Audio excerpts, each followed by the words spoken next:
Hello everyone, my name is Engin Ermis. I'm a third year computer science student at Bilkent University. Today I will explain you my final project for Physics 101, what my project is and what I found.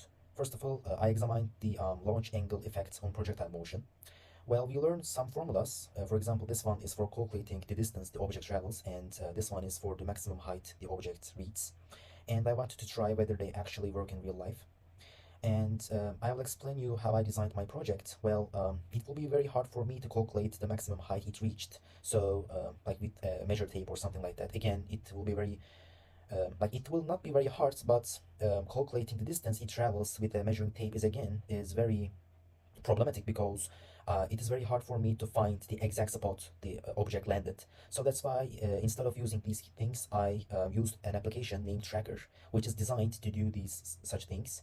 You upload your video. I will show you how I use the Tracker application. You basically upload your video and you modify it a bit, and then it will give you the initial speed of the projectile, the time and distance graph, the time and height graph, and like everything you need.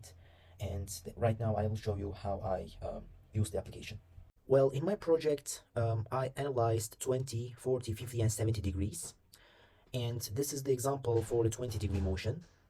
I will show you how I found my findings by using Tracker with this video.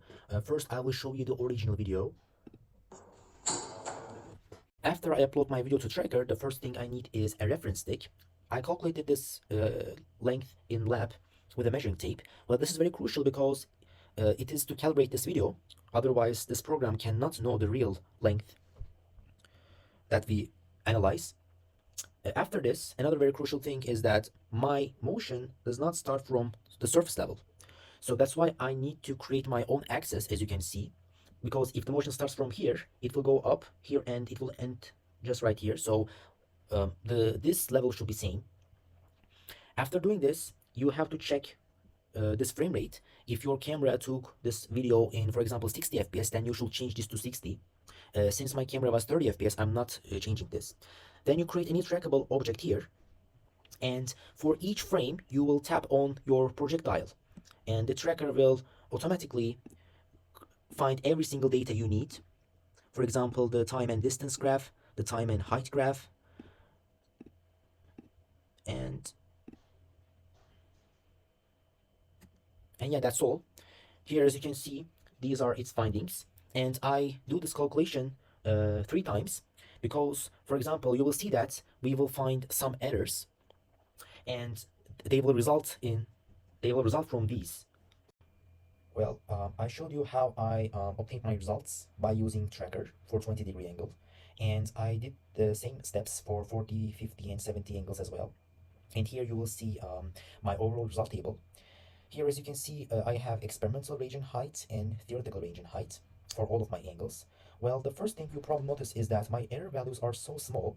Well, this is actually not unexpected because like even the longest flight time for 70-degree angle is even less than a second. It is 0.8 seconds. So in this such short time, the air friction or environmental factors can literally show no effect on our motion because in this such short time.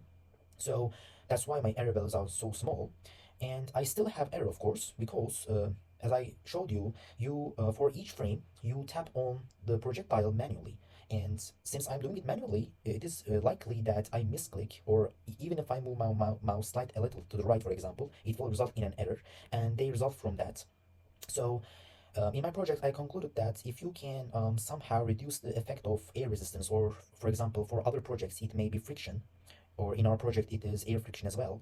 If you can somehow reduce their effects, for example, in our project, the total flight time is so short that they cannot even show their effect. In such these cases, the experimental result you get is literally identical to the theoretical result you expect. And this is my project. Thank you for listening to me.